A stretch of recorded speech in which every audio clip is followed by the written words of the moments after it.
जय राधा माधव जय बिहारी गोपी जन वल्लभ गिरिवरधारी यशोदानंदन ब्रज जन रंजन यशोदानंदन ब्रज जन रंजन यशोदानंदन ब्रज जन रंजन जमुना तीरावनचारी जमुना तीरावनचारी जमुना तीरावनचारी जय राधा माधव जय बिहारी जन वल्लभ गिरिवरधारी जय राधा माधव कुंज विहारी गोपी जन वल्लभ गिरिवरधारी यशोदानंदन ब्रज जन रंजन यशोदानंदन ब्रज जन रंजन यशोदानंदन ब्रज जन रंजन यमुना तीरावनचारी यमुना तीरावनचारी यमुना तीरावनचारी जय राधा माधव कुंज विहारी गोपी जन वल्लभ गिरिवरधारी जय राधा माधव कुंज विहारी गोपी जन वल्लभ गिरिवरधारी यशोदानंदन ब्रज जन रंजन यशोदानंदन ब्रज जन रंजन यशोदानंदन ब्रज जन रंजन यमुना तीरावनचारी यमुना तीरावनचारी जमुना तीरावनचारी जय राधा माधव जय बिहारी गोपी जन वल्लभ गिरिवरधारी जय राधा माधव जय बिहारी गोपी जन वल्लभ गिरिवरधारी जय राधा माधव जय बिहारी गोपी जन वल्लभ गिरिवरधारी यशोदानंदन ब्रज जन रंजन यशोदानंदन ब्रज जन रंजन यशोदानंदन ब्रज जन रंजन यमुना तीरावनचारी यमुना तीरावनचारी यमुना तीरावनचारी जय राधा माधव कुंज बिहारी गोपी जन वल्लभ गिरिवरधारी हरे कृष्णा कृष्ण कृष्ण हरे हरे हरे राम राम हरे हरे हरे कृष्णा कृष्ण कृष्ण हरे हरे हरे राम राम राम हरे हरे हरे कृष्णा कृष्ण कृष्ण हरे हरे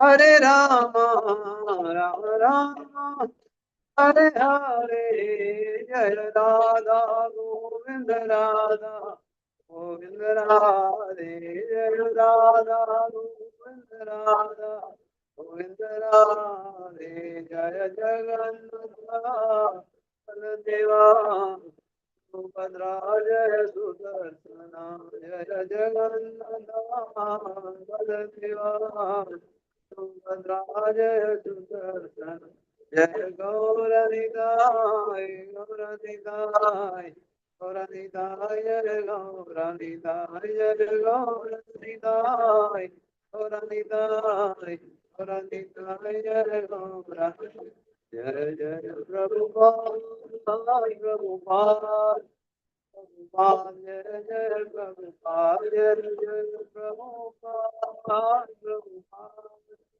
प्रभुपाद जय जय प्रभुपाद जय जय गुरुदेव गुरुदेव गुरुदेव जय जय गुरुदेव जय जय गुरुदेव गुरुदेव गुरुदेव जय जय गुरुदेव निताय गौर हरि बोल हरि बोल हरि बोल निताय गौर हरि बोल निताय गौर हरि बोल हरि बोल हरि बोल निताय गौर हरि बोल जय विष्णुपाद परमहंस परिव्रजकाचार्य अष्टोत्तर तत्स्य श्रीमद कृष्ण के पास मूर्ति धरे चरणारविंद भक्ति वेदांत स्वामी श्रील प्रभुपाद की जय। इस्कॉन विविधि संस्थापक आचार्य श्री भक्ति वेदांत स्वामी श्रील प्रभुपाद की जय। जय विष्णुपाद परमहंस परिव्रजकाचार्य अष्टोत्तर तत्स्य श्रीमद कृष्ण के पास मूर्ति भक्ति सिद्धांत सरस्वती ठाकुर श्रील प्रभुपाद की जय। अनंत कोटि वैष्णव की जय। नाम आचार्य श्रीलदास ठाकुर की जय। प्रेम से गौ श्री सत्यदेव प्रभु नित्यानंद श्री अद्वैत गदाधर शिवाचार्य गौर भक्तवृंद की जय। श्री श्री राधा कृष्ण को गोपीनाथ श्याम कुंड राधा कुंड गिरि गोवर्धन की जय। श्री वृंदावन मथुरा धाम की जय। श्री नवद्वीप मायापुर धाम की जय। श्री क्षेत्र जगन्नाथपुरी धाम की जय। गंगा माई यमुना माई की जय। विष्णु भक्ति प्रदायनी वृंदा देवी तुलसी महारानी की जय। गौ माता गौपालन गौचारण की जय। प्रभुपाद ट्रांसेंडेंटल बुक डिस्ट्रीब्यूशन की जय। कलितोषनाथन पतित पावन हरे कृष्ण की जय।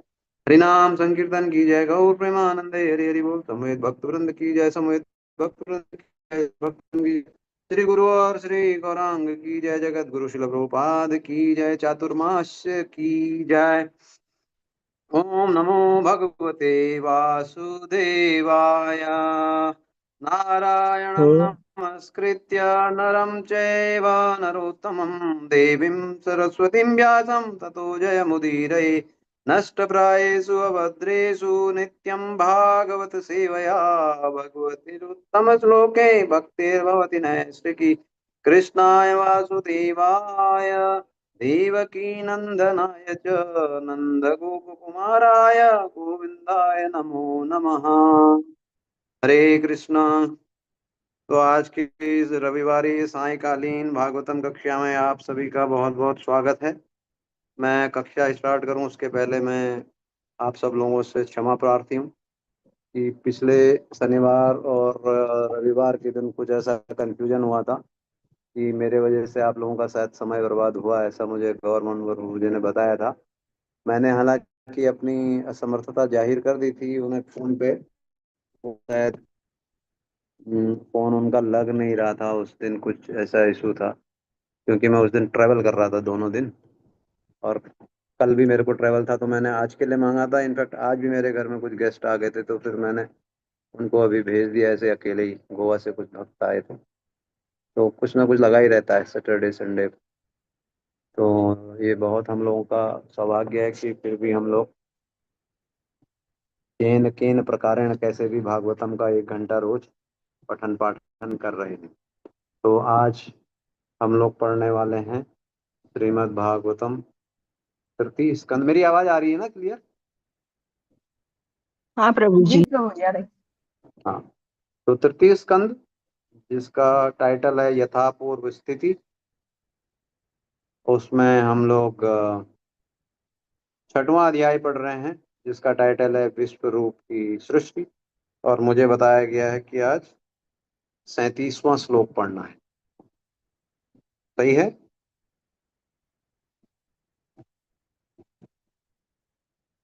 तो मैं पढ़ता हूँ।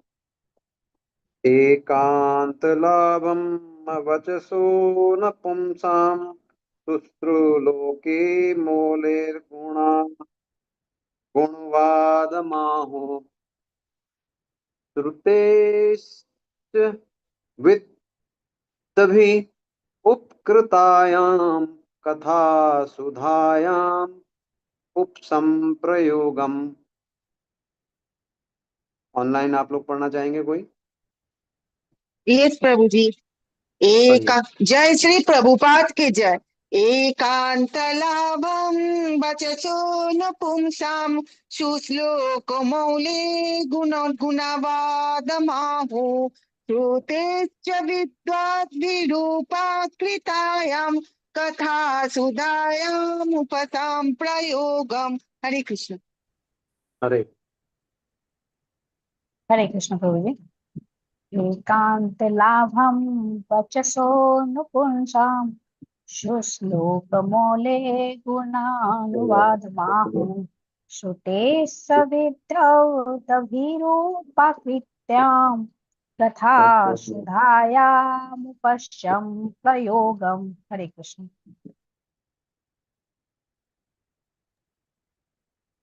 हरे कृष्ण प्रभु जी।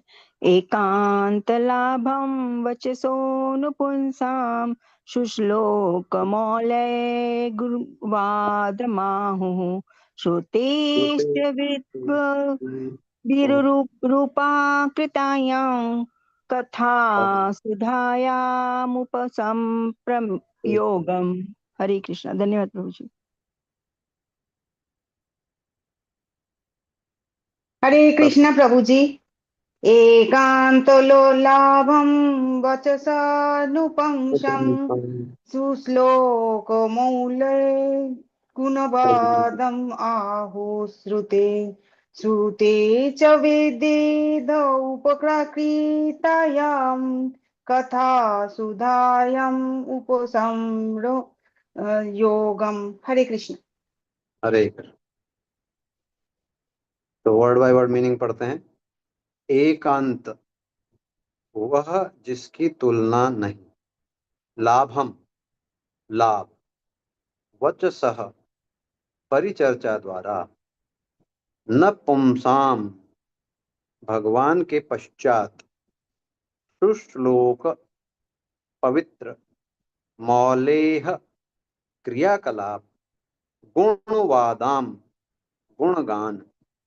आहुः, ऐसा कहा गया है। श्रुतेह, श्रुत का। च, भी। विद्वभिः, विद्वानों के द्वारा। उपकृतायाम, इस प्रकार संपादित होकर। कथा सुधायाम, इस प्रकार के दिव्य संदेश के अमृत में। उपसंप्रयोगम, निकटतर होने के कारण वास्तविक उद्देश्य की पूर्ति करता है। अनुवाद by his divine grace AC भक्ति वेदांत स्वामी श्रील प्रभुपाद की जय। अनुवाद। पुण्य लोक श्लोक पुण्य श्लोक भगवान के क्रियाकलाप और गुणावली के गायन या अनुकथन में प्रवृत्त होना ही मानवता का सर्वोच्च एवं पूर्णता विधायक लाभ है। भगवान के ये क्रियाकलाप महामनीषी ऋषियों द्वारा इतनी सुंदरता के साथ लिपिबद्ध किए गए हैं कि केवल उनके निकट होने से ही श्रवणों का वास्तविक लाभ प्राप्त हो जाता है। तात्पर्य मैं पढ़ूं या आप में से कोई पढ़ना चाहता है? जी प्रभु जी, हैंड रेज है, उनको बोलते। हरे कृष्णा। रंजन माता जी पढ़िए। हरे कृष्णा माता जी। हरे कृष्ण प्रभु जी। श्रील हरे प्रभुपाद की जय। तात्पर्य श्रील प्रभुपाद प्रभु। निर्विशेष निर्विशेषवाद भगवान के कार्यकलाप का सुनने से अतो भयोवत रहता है, क्योंकि वे सोचते हैं कि ब्रह्मा के दिव्य पद से प्राप्त सुख ही जीवन का चरम लक्ष्य है। वे सोचते हैं कि हर एक का कार्य, चाहे वह भगवान ही क्यों न हो, लौकिक होता है। किंतु इस श्लोक में सुख का जो भाव व्यक्त है वह भिन्न है, क्योंकि यह परम पुरुष के कार्यों को बतलाता है जिनके गुण दिव्य होते हैं। गुणवादम शब्द महत्वपूर्ण है, क्योंकि भगवान के गुण तथा उनके कार्यकलाप एवं उनकी लीलाएं भक्तों की चर्चा के विषय होते हैं। मैत्रेय जैसा ऋषि निश्चय ही लौकिक गुणों वाली किसी बात की चर्चा करने में रुचि नहीं रखता, फिर भी वे कहते हैं कि दिव्य साक्षात्कार की सर्वोच्च सिद्धिप्रद अवस्था, माता जी मेरा ऊपर नीचे हो ही नहीं रहा है,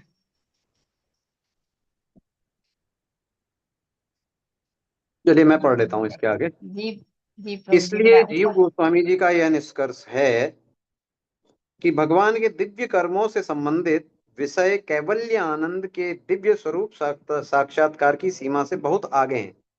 भगवान श्री कृष्ण की ये दिव्य लीलाएं महर्षियों द्वारा इस प्रकार लिपिबद्ध की गई हैं कि उनके सुनने मात्र से मनुष्य पूर्ण स्वरूपानुभूति प्राप्त कर लेता है और श्रवण और वाणी का सम्यक उपयोग भी हो जाता है।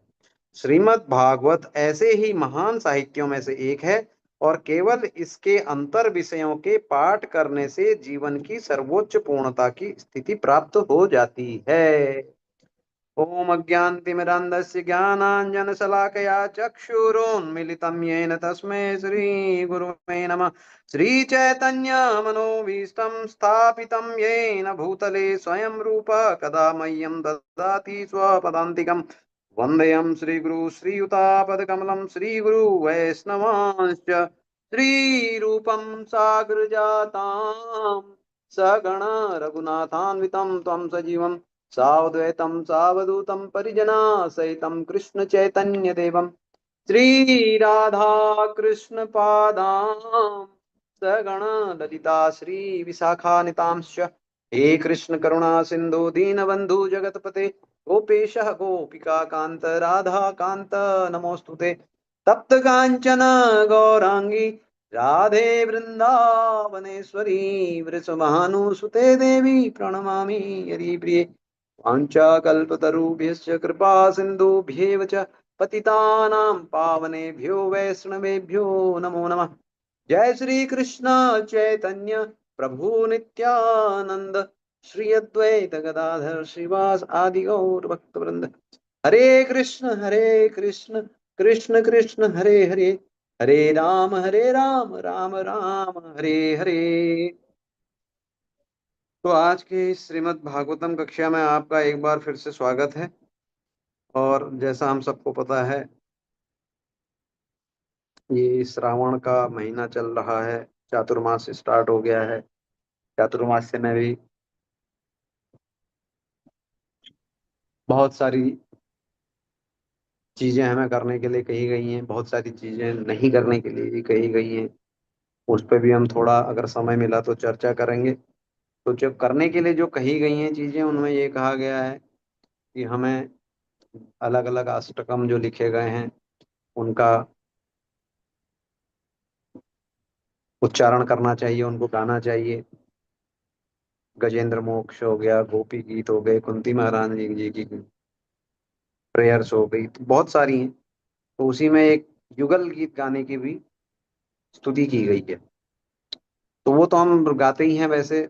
श्री श्री राधा गोविंद टेम्पल में तो शयन आरती के समय हम गाते हैं राधा कृष्ण प्राण मोरा। तो अगर आप लोग मुझे परमिशन दें तो मैं वो गा लूं, उसके बाद हम अपनी रेगुलर कक्षा, ठीक है।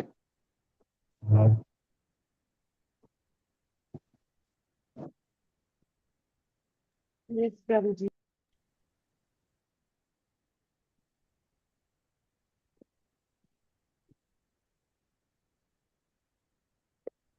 आप लोग भी अपने अपने जगह पे रिपीट करिएगा।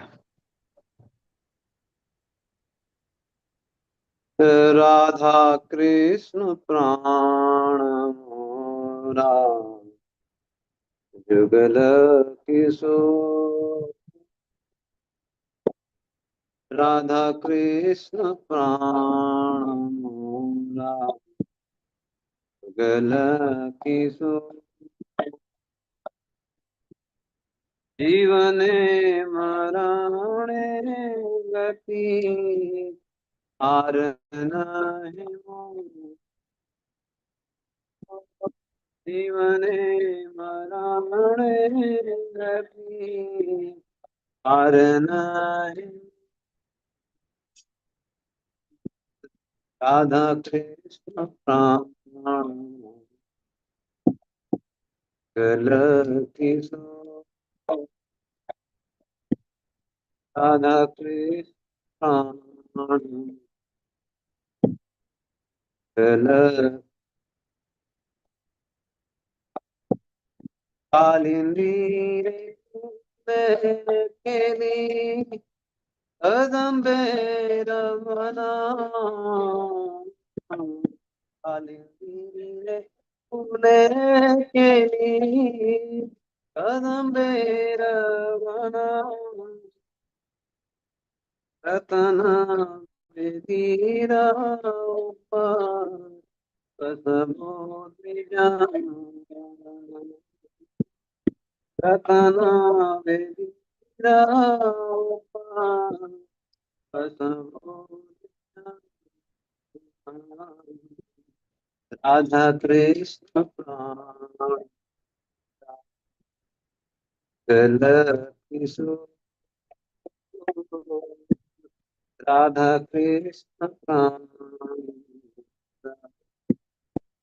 गल श्यामा गौरी अंगे दिवो चंदनेर गंधा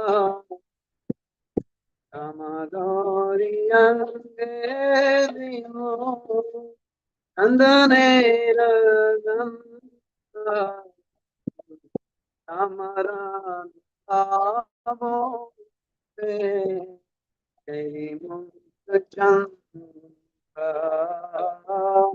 श्यामरा आवो पे तेरी मुक्त चंद्रा राधा कृष्ण प्राण गल किशोर राधा कृष्ण प्राण गल किशोर कथिया मालती माला इवो दो गले कथिया मालती माला इवो दो गले अदरे दुनिया दिवो कर्पूरा तांबू दे अदरे दुनिया दिवो कर्पूरा दे राधा कृष्ण गल किशोर राधा कृष्ण गल किशोर ललिता विशाखाती जत सखी वृंद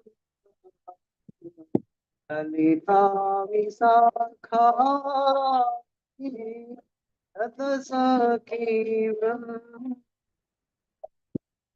अज्ञया वो सेवा चरणारविंद आज्ञया वो सेवा चरणा राधा कृष्ण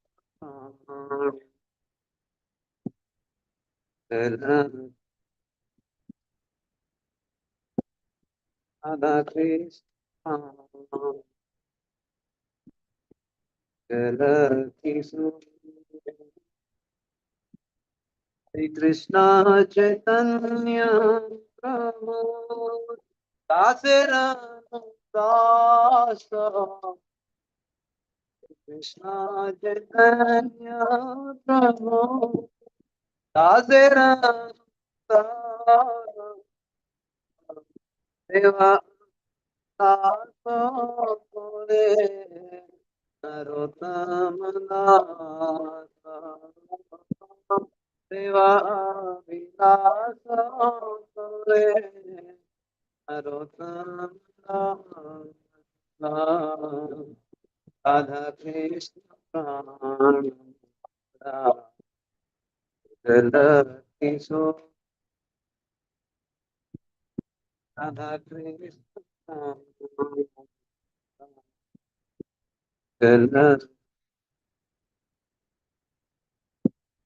राधा कृष्ण प्राण मोरा जुगल किशोर। तो अभी जो चातुर्मास चल रहा है, इसमें कम से कम, ये तो बहुत छोटा सा भजन है, और हमारे आचार्यों ने रिकमेंड किया है कि हमें जो अलग अलग ये हमारे बड़े बड़े आचार्य लोग लिख के गए हैं भजन कीर्तन, इन्हें गाना चाहिए। तो कोशिश करिए कि कम से कम ये भजन तो हम रोज एक बार गा ही सकते हैं, छोटा सा भजन है। तो आज की इस चर्चा को आगे बढ़ाते हैं।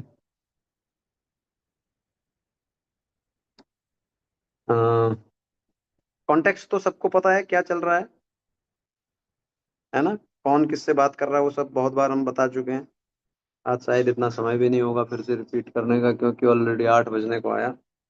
अगले आधे घंटे में हम लोग ट्राई करेंगे आज जो प्रभुपाद ने यहाँ पर जो तात्पर्य लिखा है उस पर थोड़ा सा, क्योंकि एक्चुअली क्या है,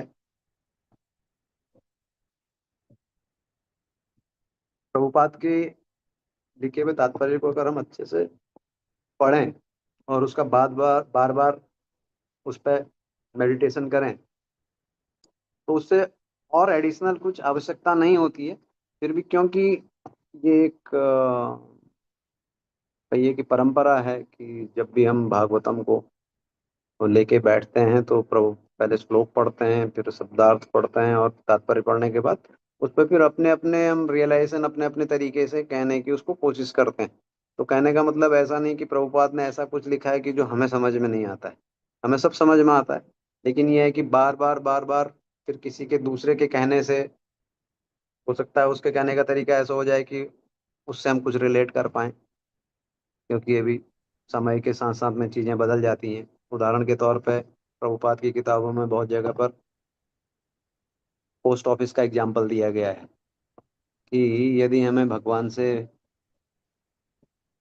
को कुछ मैसेज भेजना है, तो वो हम एक जो शास्त्रों के हिसाब से जो प्रामाणिक परंपरा है उसके द्वारा जो उचित मंत्र बताए गए हैं उनका उच्चारण करने से ही हम भगवान से संबंध स्थापित कर सकते हैं। कोई भी अपनी मर्जी से कुछ भी नहीं कह सकता है। तो उसमें उदाहरण प्रभुपाद देते हैं कि जैसे एक लेटर बॉक्स होता है रेड कलर का, और जब वो सरकार के द्वारा मान्यता प्राप्त बॉक्स है रेड कलर का, उसमें जब आप चिट्ठी डालेंगे तो ही चिट्ठी आगे जाएगी। ऐसा ही कोई दूसरा डब्बा कहीं पर कोई रख दे, उसमें अगर आपने कुछ भी पत्र डाला है वो पत्र कहीं आगे जाने वाला नहीं है। अब ये प्रभुपाद बहुत जगह पर इसका उदाहरण देते हैं इस तरीके से। लेकिन आज के समय में अगर ये जिसको आजकल हम लोग जेनजी बोल रहे हैं ना, ये नए वाले बच्चे, इनको अगर आप ये एग्जांपल देखेंगे, उन्होंने पोस्ट ऑफिस का वो लाल डब्बा देखा ही नहीं है, क्या रिलेट कर रहेंगे वो लोग? क्योंकि लाल डब्बा हटाए हुए भी अभी कितने साल हो गए, मेरे को लगता है 10-12 साल तो हो गए। बंद कर दिया ना पोस्ट ऑफिस ने अभी शायद वो वहां से पोस्ट निकालना। तो इसलिए ये एक परंपरा है कि समय के साथ में हम लोग साथ में बैठ के चर्चा करते हैं, वरना मेरे हिसाब से प्रभुपाद जैसा लिख के गए अगर उसको हम 3-4 बार पढ़ें मनन करें तो बाकी और किसी चीज़ की आवश्यकता हमें नहीं होनी चाहिए। तो फिर भी कोशिश कर रहा हूँ कि कुछ आज के जो तात्पर्य है इस पर कुछ बोलूं, और आप सब लोग मुझे भर भर के आशीर्वाद दें जिससे मैं कुछ बोल पाऊँ, क्योंकि मेरी कोई ऐसी क्वालिफिकेशन नहीं है कि मैं इतने बड़े सब्जेक्ट मैटर पे कुछ बोलूं। तो आज विशेषकर आज के श्लोक में 2-4 चीजें हैं जो हमें गौर करनी चाहिए कि कैसे भगवान के बारे में मात्र श्रवण करने से हम अपने जीवन को या जीवन के लक्ष्य को प्राप्त कर सकते हैं या अपने जीवन को परिपूर्ण कर सकते हैं। यहाँ पर प्रभुपाद ने उदाहरण दिया है।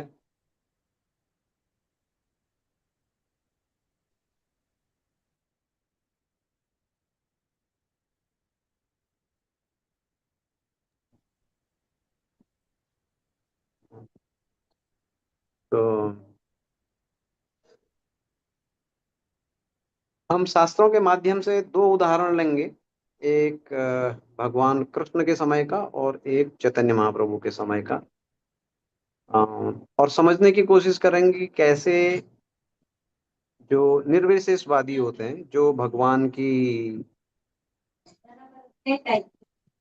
के व्यक्तिगत स्वरूप में विश्वास न करते हुए उनके निर्गुण निराकार रूप में विश्वास करते हैं। भगवान को मानते हैं, हम ये नहीं कहेंगे कि भगवान को नहीं मानते हैं, लेकिन भगवान के जिस तरीके से हम भगवान को एक पर्सनैलिटी मानते हैं, उनको एक व्यक्ति मानते हैं, उनका एक व्यक्तित्व होता है, उनके गुण और लीलाओं की हम चर्चा करते हैं, वो लोग ऐसा नहीं करते। वो भगवान को मानते हैं, लेकिन भगवान को एक शक्ति के रूप में या एक कह लीजिए कि उनका कोई साकार रूप वो लोग नहीं मानते।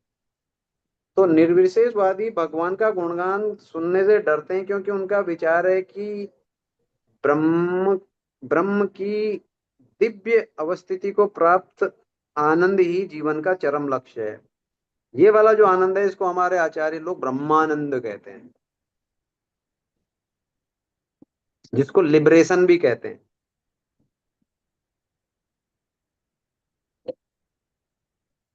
लेकिन भक्तों को जो आनंद प्राप्त होता है, या भक्त उदाहरण के तौर पे अगर आप देखें, कृष्ण भगवान को एक बार रुक्मणी देवी जी ने चैलेंज कर दिया, इन द सेंस उन्होंने कहा कि आप भगवान हैं, लेकिन एक चीज आप नहीं कर सकते। तो भगवान कृष्ण ने कहा, भाई ऐसा कैसे हो सकता है, एक चीज, मैं तो भगवान हूं और मैं क्या नहीं कर सकता हूँ। उन्होंने कहा कि आप वो आनंद प्राप्त नहीं कर सकते जो मुझे प्राप्त हो रहा है या राधा रानी को प्राप्त हो रहा है। और इसी आनंद को प्राप्त करने के लिए, जैसा हम सबको मालूम है कि भगवान ने फिर राधा कृष्ण का जो युगल, राधा के भाव में जो आए गौरांग महाप्रभु के रूप में, वो उसी रस का आस्वादन करने के लिए वो कलयुग के युगावतार के रूप में हम सबके सामने आज से करीब 550 वर्ष पूर्व आए। अब आप ये देखिए, जब हम श्रीमद् भागवतम का ही स्टार्टिंग करते हैं, तो उसमें जब सुखदेव गोस्वामी के बारे में हम पढ़ते हैं, तो सुखदेव गोस्वामी पहले तो जन्म ही नहीं ले रहे थे, अपनी माँ की उम्र से बाहर ही नहीं आ रहे थे। भगवान की माया से वो कह रहे थे कि माया मेरे को पकड़ लेगी, इसलिए मैं बाहर नहीं आना चाहता हूँ। लेकिन जब वो बाहर आए, तो उसके तुरंत बाद अपने अपना घर बार छोड़ के निकल गए। और आचार्य लोग बताते हैं कि he was a liberated soul from the womb itself, he was a liberated soul. Liberated को दूसरे अर्थों में हम यहाँ पर निर्विशेषवादी ही कहेंगे। उन्हें भगवान के व्यक्तिगत स्वरूप के बारे में उस समय तक ज्ञान नहीं था। उनके पीछे पीछे उनके पिताजी दौड़े व्यासदेव जी की, भाई रुको बेटा, कहाँ जा रहे हो। वो किसी को सुन ही नहीं रहे हैं। और फिर उसमें बहुत सारी आगे को कथाएं हैं कि वो जा रहे थे, और तो उस पर हम नहीं जाएंगे। कुल मिला के जब वो जंगल में चले गए और व्यासदेव जी को जब उनको वापस लाना था अपने पास, तो उन्होंने अपने कुछ शिष्यों को भेजा जंगल में। उन शिष्यों को व्यासदेव जी ने कुछ श्लोक बताए। उन कुछ श्लोकों में भगवान के गुणों का वर्णन था, भगवान के स्वरूप का वर्णन था, उनकी सुंदरता का वर्णन था। उसमें से एक श्लोक है जो काफी प्रसिद्ध है, आप में से कई लोगों ने सुना भी होगा, कईयों को आता भी होगा। अहो कियम स्तन कालकूटम। जो पूतना अपने स्तन पर कालकूट नाम के जहर को लगाकर गई थी भगवान को स्तनपान कराने के लिए, बहुत प्रसिद्ध लीला है भगवान की पूतना वध। सबसे पहले 6 दिन 8 दिन, जितने दिन के भी थे भगवान, उस समय बहुत छोटे थे, दिनों के ही थे। उस समय पर भगवान को मारने के लिए पूतना अपने स्तन पर एक बहुत ही विषैला पदार्थ लगा के गई, जिसको कालकूट नाम का विष कहा जाता है। लेकिन भगवान ने क्या किया? भगवान ने स्तनपान करते समय दूध भी पी लिया, विष भी पी लिया, साथ में पूतना की प्राणवायु भी पी गए। और जब कोई भी चीज भगवान के टच में आ जाती है तो वो पूर्ण रूप से शुद्ध हो जाती है। अब खाली टच करना छोड़ो, भगवान ने तो उसके स्तन पे मुंह लगा करके दुग्ध पान किया। जब हम पढ़ते हैं आचार्यों की लिखी हुई टीकाएं और शास्त्रों को, तो पता चलता है कि पूतना का सिर्फ स्पिरिचुअल एडवांसमेंट नहीं हुआ। जब उसकी डेड बॉडी को जलाया गया तो पूरे वृंदावन में सुगंध से भर गया। नॉर्मली डेड बॉडीज को जलाते हैं तो जैसे बाल भी जले तो बड़ी दुर्गंध आती, लेकिन पूतना को जब जलाया गया तो पूरा वातावरण सुगंध से भर गया। तो भगवान जिस चीज को टच कर लेते हैं वो तुरंत ही अलौकिक हो जाती है, दैवी हो जाती है। और स्पिरिचुअली हम सबको पता ही है, नॉर्मली भगवान जिस भी असुर का वध करते हैं उसको कम से कम वैकुंठ मिलता है, कम से कम। और इसको वैकुंठ नहीं, भगवान ने सीधा गोलोक वृंदावन में धाम में अपनी धात्री के रूप में, धात्री मतलब नर्स, माँ ही समझ लीजिए, दाई जिसको बोलते हैं, का स्थान दे दिया। भगवान के इस करुणामयी गुण को दर्शाता हुआ ये वाला श्लोक है। जब सुखदेव गोस्वामी ने व्यासदेव जी के शिष्यों से ये श्लोक सुना, हम क्या बात कर रहे हैं यहाँ पर कि कैसे श्रवण करने से एक लिबरेटेड आदमी या एक निर्दोष आदमी भी भगवान के प्रति आकर्षित हो सकता है। इस भागवतम को हम, जिसको नित्यम भागवत सेवा या रोज रोज हम पढ़ रहे हैं, इसको बोलने वाले सुखदेव गोस्वामी स्वयं एक लिबरेटेड पर्सन थे। भगवान की तरफ आकर्षण कब हुआ? जब व्यासदेव जी के द्वारा लिखित श्लोकों को उनके शिष्यों के द्वारा सुना। पहली चीज सुनना। देखिए, किसी भी चीज के प्रति हमारा प्रेम कब जागृत होता है? जब हम उसके बारे में सुनते हैं। अब एक कोई, मैं बार बार एग्जांपल देता हूँ क्योंकि हिंदुस्तान में क्रिकेट बहुत खेली जाती है, तो इसलिए मैं क्रिकेट का उदाहरण देता हूँ तो लोगों को जल्दी समझ में आ जाता है। अगर कोई अमेरिकन आ गया, अमेरिका में बाय द वे क्रिकेट नहीं खेली जाती, यहाँ आ गया और वो बॉम्बे की स्ट्रीट में गुजर रहा हो, तो मैं पुरानी अपने समय की बात कर रहा हूँ, अभी तो नए नए क्रिकेट स्टार आ गए होंगे, उस समय सचिन तेंदुलकर होता था और लोग गा रहे हैं सचिन सचिन सचिन सचिन। उसको कोई मतलब नहीं बनेगा उस आदमी को, क्योंकि उसको ना क्रिकेट पता है ना सचिन पता है। लेकिन जब वो पूछेगा किसी से भी क्या हो रहा है, कौन है आदमी सचिन सचिन, किसके बारे में लोग इतने पागल हो रहे हैं, तो तब कोई उसको बताएगा कि अरे भाई ये is the God of cricket. वो बोलेगा गॉड तो मैंने सुना, ही क्रिकेट क्या है? फिर उसको बताएंगे भाई ये कैसा गेम होता है। अरे अरे अरे, अच्छा ऐसा गेम होता है, ऐसा तो हमारे यहाँ भी होता है, उसको बेसबॉल कहते हैं। नहीं नहीं, ये बेसबॉल नहीं है, ये अलग किस्म का गेम है। तो फिर वो उसके, अगर उसको इंटरेस्ट आएगा तो फिर सुनेगा, फिर उसको सचिन के बारे में लोग बताएंगे अरे ये तो बड़े सेंचुरी मारता है, बड़े छक्के मारता है। तो जब वो पहला चीज जब सुनेगा, उसके बाद ही उसके बारे में जानकारी वो पा पाएगा। तो किसी भी चीज के बारे में अगर आपको जानना है तो सबसे पहले उसके बारे में आपको सुनना होगा। तो आज के इस तात्पर्य में जो श्रवण की महिमा है उसके बारे में प्रभुपाद ने अपने तात्पर्य में बड़े अच्छे से लिखा हुआ है। अभी एक दूसरा उदाहरण ले लीजिए चैतन्य महाप्रभु के जीवन में।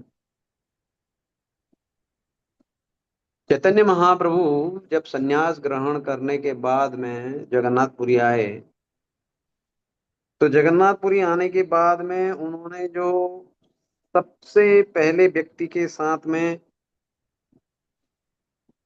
स्पिरिचुअल जो डिस्कोर्स होता है वो किया, कौन थे? कोई बताएगा? हम्म वो थे सार्वभौम भट्टाचार्य। उस समय उस स्थान में उनसे बड़ा कोई ज्ञानी नहीं था। ही was the guru of the impersonalist at that time in Jagannath Puri में। उस समय उनके हजारों फॉलोअर्स, मतलब आप समझ लीजिए कि सेकंड टू नन, उनके जैसा कोई था ही नहीं सार्वभौम भट्टाचार्य जी के जैसे। उनको बृहस्पति का इनकारनेशन माना गया है हमारे आचार्यों के द्वारा। जब उनका वर्णन किया जाता है तो कहा जाता है कि वो स्वयं बृहस्पति के इनकारनेशन थे सार्वभौम भट्टाचार्य। आप समझ सकते हैं उनकी क्या स्थिति होगी समाज के अंदर में। तो उनसे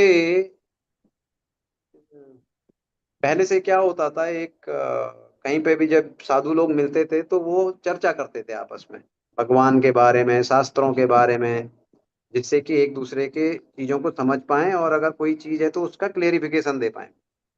तो सार्वभौम भट्टाचार्य जी के साथ में भगवान चैतन्य महाप्रभु का शास्त्रार्थ किस्म का हुआ। तो एक तो चैतन्य महाप्रभु की पर्सनालिटी ऐसी थी कि कोई भी देख के अट्रैक्ट हो जाता था। वो इम्पर्सनलिस्ट थे जरूर, लेकिन चैतन्य महाप्रभु को देख करके उनको लगा यार इनमें कुछ बात तो है। तो बातचीत करने से पता लगा कि चैतन्य महाप्रभु से पूछा कि आपने संन्यास किन से लिया है। तो चैतन्य महाप्रभु ने कहा कि मैंने भारतीय संप्रदाय के अंदर में संन्यास लिया हुआ है। तो उस समय में भारतीय जो था संप्रदाय, उसके अंदर उसकी बहुत ज्यादा प्रतिष्ठा नहीं थी। तो सार्वभौम भट्टाचार्य जी ने महाप्रभु से कहा कि मैं तुम्हें अपने संप्रदाय में संन्यास दीक्षा देना चाहता हूँ। जब महाप्रभु के फॉलोअर्स ने ये सुना तो उनको बड़ा ऑफेंडिंग लगा, कि क्योंकि उनको तो पता था ये स्वयं भगवान है। लेकिन सार्वभौम भट्टाचार्य उस समय तक इन सब चीजों में विश्वास नहीं करते थे। लेकिन देखिए चैतन्य महाप्रभु ने इस सिचुएशन को किस तरीके से डील किया। उन्होंने अपने फॉलोअर्स को समझाया कि देखिए वो उम्र में मेरे से बड़े हैं, मेरे पिता के समान है। अगर वो मेरे से कुछ कह रहे हैं तो मेरी कुछ भलाई के लिए ही कह रहे हूँ।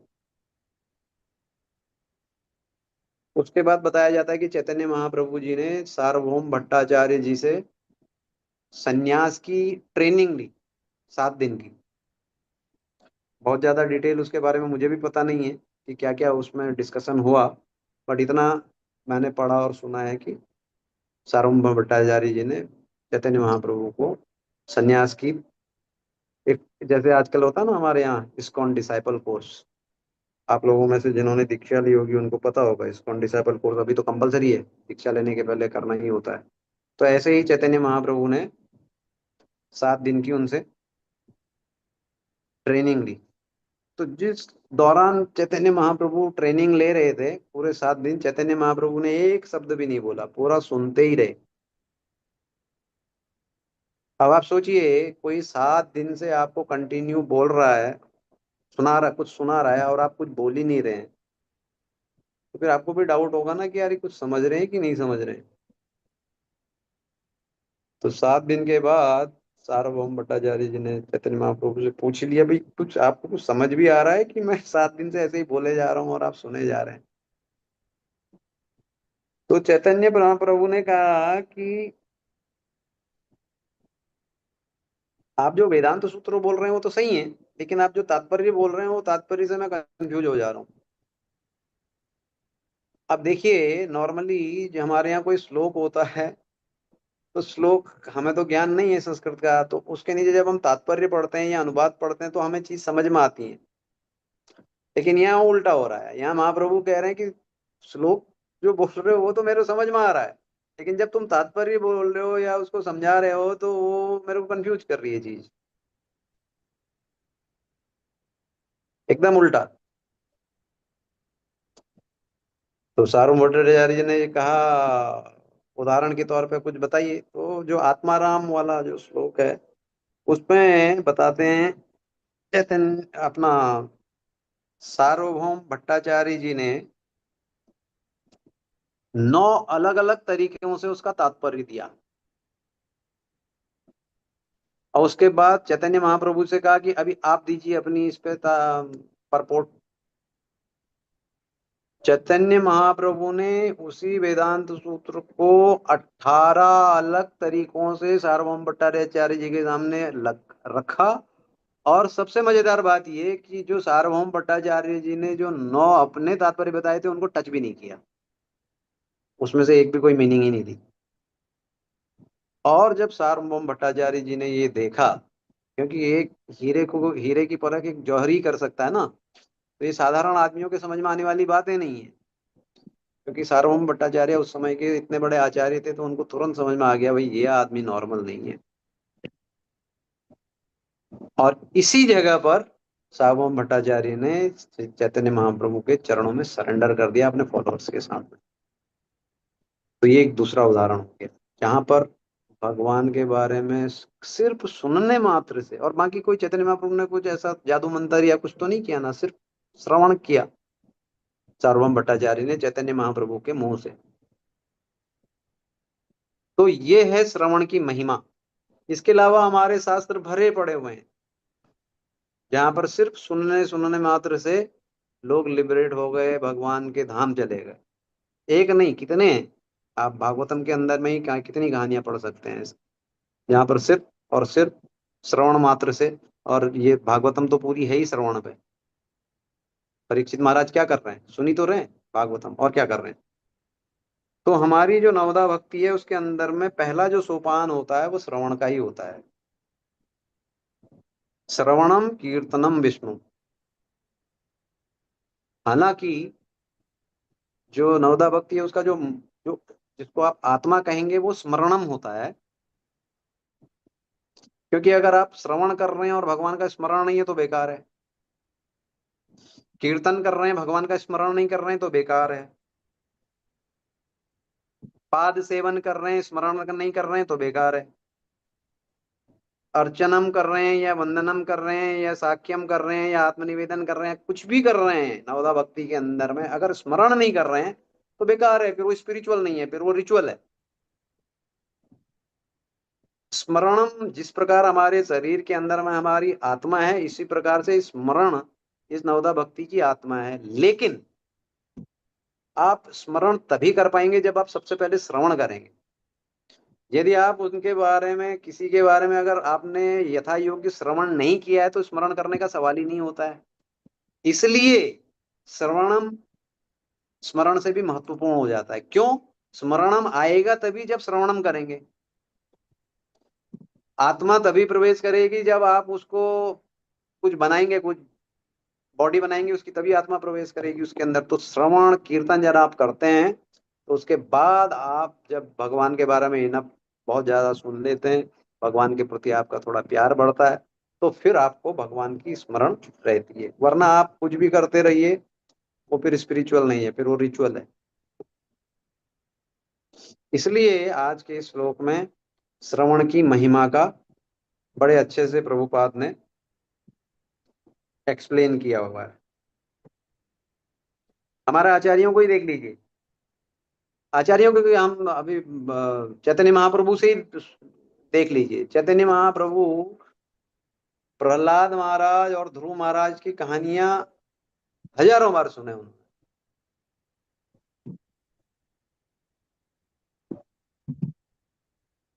गदाधर पंडित से भागवतम सुनने के लिए टोटा गोपीनाथ में पहुंच जाते थे। हर दिन 3-3 घंटे उनसे भागवतम सुनते थे। ऐसा हमारे शास्त्रों में लिखा है, हमारे आचार्य लोग बताते हैं। हमारे षट गोस्वामी में रघुनाथ दास गोस्वामी जी हर दिन 3 घंटे चैतन्य चरितामृत पर कथा देते थे। तो ये 3-3 घंटे वाला फॉर्मूला देखो प्रभुपाद ने भी रखा हुआ है। नित्यम भागवत सेवा, या 1 घंटा भागवतम क्लास, 2 घंटा जप, कुल मिला के 3 घंटा श्रवण कीर्तन दोनों। तो ये जो पूरा जो हमारा जो डेली का जो रूटीन फिक्स किया गया है इस्कॉन के अंदर में, ये बिल्कुल शास्त्र पे आधारित है।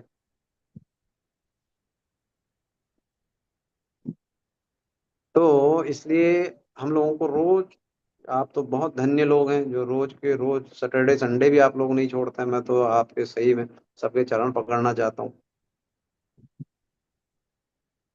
मतलब फिर भी आदमी सोचता है कि चलो आज संडे है, सैटरडे, आप रोज भागवतम कर रहे हैं। ऐसा सौभाग्य हर किसी को मिले, ऐसी हमारी प्रार्थना है।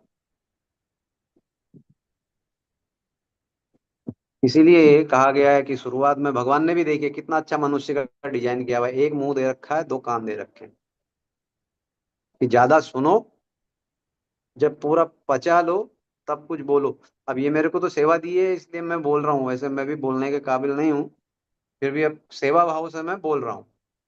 नहीं तो पहले खूब भगवान के बारे में सुनना चाहिए, कथाएं सुननी चाहिए, कीर्तन सुननी चाहिए, उसके बाद कुछ बोलना चाहिए।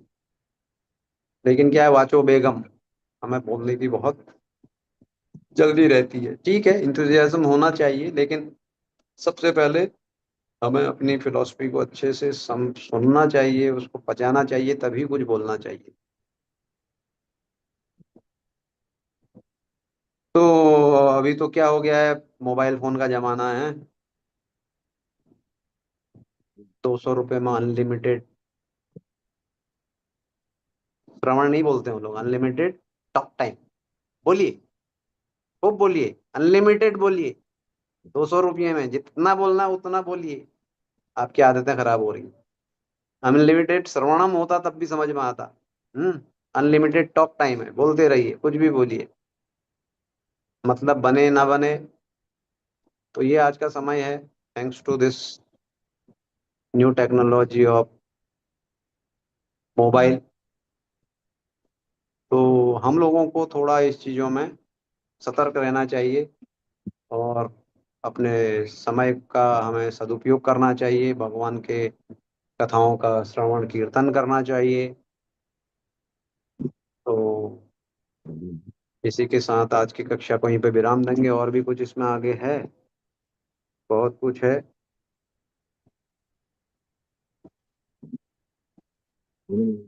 भगवान श्री कृष्ण की ये दिव्य लीलाएं महर्षियों द्वारा इस प्रकार लिपिबद्ध की गई हैं कि उनके सुनने मात्र से मनुष्य पूर्ण स्वरूपानुभूति प्राप्त कर लेता है। कहने का मतलब क्या हो गया कि अगर हम इन भगवान की दिव्य लीलाओं को मात्र पढ़ें तो सेल्फ रियलाइजेशन हो जाएगा।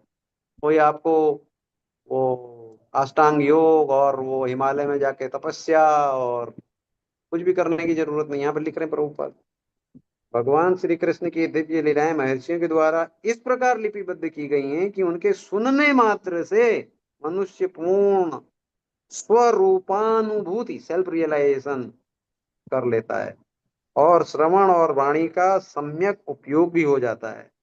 श्रीमद् भागवत ऐसे ही महान साहित्यों में से एक है, और केवल इसके अंतर विषयों का पाठ करने से जीवन की सर्वोच्च पूर्णता की स्थिति प्राप्त हो जाती है। अभी प्रभुपाद लिख के गए, ये मैं नहीं कह रहा हूँ, सिर्फ श्रवण करने से। वो बात अलग है कि हमारी उपासना पद्धति में हमें बहुत सारी चीजें बताई गई हैं, क्योंकि मैं हमेशा उदाहरण देता हूँ, पागल हैं हम लोग, भूल गए हैं भगवान को।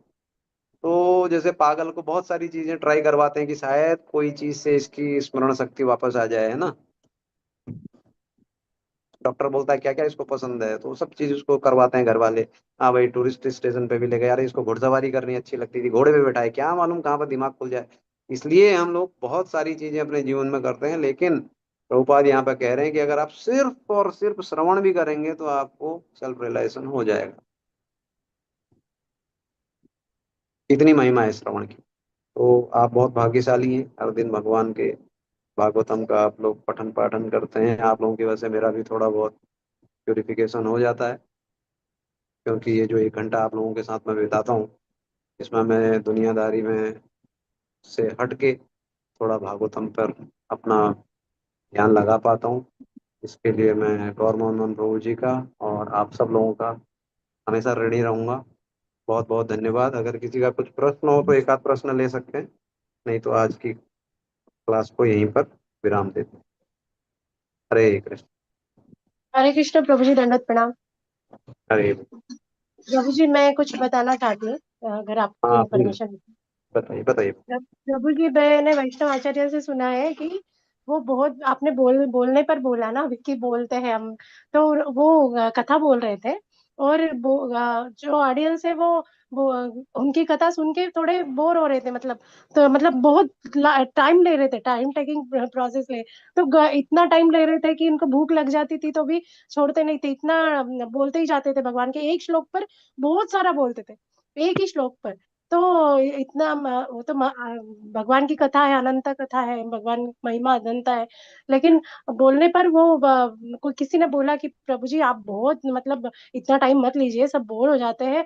तो वे बोले, वैष्णव आचार्य जी बोले कि मैं कहाँ बोलता हूँ, मैं तो कुछ भी नहीं बोलता हूँ, मेरे द्वारा तो महाप्रभु बोलते हैं, ऐसे उन्होंने बोला। मैं तो कुछ भी नहीं बोलता हूँ, यहाँ पे बोलने का मुझे कोई राइट ही नहीं है, मैं बोलता ही नहीं हूँ, ऐसे उन्होंने बोला प्रभु जी। तो हाँ, यही मुझे बताना था। हम्म। चलिए, बहुत अच्छी बात इससे बताई। गलत हो तो क्षमा करिए करिए प्रभु जी। नहीं नहीं, इसमें सही गलत वाला नहीं है, सबके अपने अपने रिलेशंस होते हैं, ठीक है। देखिए, भगवान के प्रति आ, अभी आप एक अपना वो समय याद करिए जब आप लोग यंग थे। अब आप में से पता नहीं कितने लोगों का प्रेम विवाह हुआ है, या कितने लोगों का जवानी में क्या कहते हैं लव स्टोरी थी या नहीं थी। नहीं भी था तो किसी के प्रति हो सकता है कि एक तरफा आप लोग किसी का भी रहा हो, होता ही है, उस समय पर हार्मोन रहते हैं आदमी के, हम सब लोग हैं तो इंसान ही। यदि किसी के प्रति हम लोगों का आकर्षण होता है तो अगर उसके बारे में पूरा दिन भी बात करेंगे तो आप बोर होंगे क्या? सोचिए, खुद नहीं। खुद अपने आप से पूछिए। जिससे आपके प्रति प्रेम है, मतलब जो यंग लड़के लड़कियां होती हैं 3 3 4 4 घंटे बात करते हैं, वो लोग क्या बात करते हैं। भगवान की दया से मैं बच गया, उससे मेरा नहीं हो पाया, मेरा अरेंज मैरिज है। और है ना, तो मैं आज तक नहीं समझ पाया हूँ कि 3 3 4 4, मेरे साथ में एक जहाज पे सेल करने वाला लड़का था, केरला का, कोचीन का। $800 तनख्वाह मिलती थी उसको कैडेटशिप में। $400 मोबाइल का, उन दिनों मोबाइल तो होते नहीं थे, सैटेलाइट फोन से बिल देता था। एक दिन कप्तान ने उससे बुला लिया, भाई क्या हो गया, घर में कुछ इमरजेंसी है? बोला नहीं, गर्लफ्रेंड से बात करता हूँ। मतलब आधी तनख्वाह उसकी फोन पे जा रही है। दीपक, सॉरी नाम नहीं लेना चाहिए। मैंने उससे कहा, मैंने कहा यार तू क्या बात करता है, इतना $400 तेरा टेलीफोन का बिल आ रहा है। बोला यार मनोज क्या बताऊं, एक बार बातचीत चालू हो जाती है ना तो बस। तो ये जब आपका किसी से प्यार होता है ना तो फिर बात करने की कोई लिमिट नहीं। तो वो जो प्रभु जी कह रहे हैं वो सही कह रहे हैं, क्योंकि भगवान के प्रति हमारा प्रेम नहीं है तो इसलिए क्लास बोरिंग लगती है, क्लास लेंदी लगती है। लेकिन जिनको भगवान से प्रेम होगा वो भगवान के बारे में और ज्यादा, चाहे कोई भी हो बोलने वाला, लेकिन भगवान के बारे में बोल रहा ना जिससे आपको प्यार है। ये कारण वही है कि हम लोग एक फॉर्मेलिटी के लिए, या कह लीजिए कि हाँ भाई आचार्यों ने कहा है, मुझे भी अपना जीवन बनाना है, माँ बाप ने कहा है, या फलाने ने कहा है, या अभी चलो इस्कॉन में आ गए हैं यार, 1 घंटा कोई तो आदमी बक बक बक बक करेगा, चलो सुन लो, है ना। तो जब प्रेम हो जाएगा तो आपको लगेगा कि अरे और सुनो और सुनो और सुनो। तो वो स्थिति आने में थोड़ा समय लगता है। तो एक कोई साधारण बात नहीं है, बहुत असाधारण बात है कि भगवान से प्रेम होना, वही तो जीवन का, अगर वो हो गया तो खत्म हो गई बात, पहुंच गए आप अपने लक्ष्य पे। भगवान से प्रेम हो गया अगर, उनके बारे में आपको और ज्यादा। अभी देखिए, भगवान का नाम का हम, अब जब हम प्यार में होते हैं जवानी में, तो अगर अपनी प्रेमिका का नाम लो तो नाम लेते थकेगा आदमी? नहीं लगेगा। लेकिन यहाँ जपमाला कर रहे हैं, कैसे भगवान 16 राउंड हो जाए कभी कभी, अरे यार 108 ही कि 1008 है, खत्म ही नहीं होने का। अरे और जैसी खत्म हुई, थैंक यू ऊपर लटकाया, बाय बाय टाटा, कल मिलेंगे सुबह, ओहो। ये तो प्रेम नहीं है, ये तो फिर अभी ड्यूटी है। जब प्रेम होगा तो आपको लगेगा समय कम पड़ रहा है, समय कम पड़ रहा है, हरिदास ठाकुर बन जाएंगे आप। तो माता जी जो उन्होंने बोला सही बोला, ऐसा कोई गलत नहीं है। वो है, लेकिन समय की मर्यादा रखनी इसलिए पड़ती है कि अभी मैं ही हूँ, मैं बोलता ही रहूँ आपको, 9 बजे तक बोलता रहूँ, किसी को खाना बनाना होगा, किसी को परिवार देखना है, तो वो सब चीज़ भी देखना पड़ता है। So it is not only one thing, but ये है कि यस, यदि प्रेम होता है तो फिर समय की कोई सीमा नहीं है, ऐसा मेरा मानना है। मैं गलत भी हो सही है सकता प्रभु हूँ। जी। जी प्रभु जी सही है। और बोलो और बोलो और बोलो और क्या है, ऐसे मतलब बढ़ते ही जाता है। सुनना ही चाहते हैं। ये बात तो सही है प्रभु जी, आपने बोले। और किसी की कुछ बात, टीका टिप्पणी, कमेंट? नहीं तो आज की क्लास यहीं पे समाप्त करेंगे। श्रीमद् भागवतम की जय, श्रील प्रभुपाद की जय। बहुत बहुत जय। धन्यवाद। हरे हरे कृष्णा कृष्णा, प्रभु जी, बहुत कोटि कोटि धन्यवाद। धन्यवाद।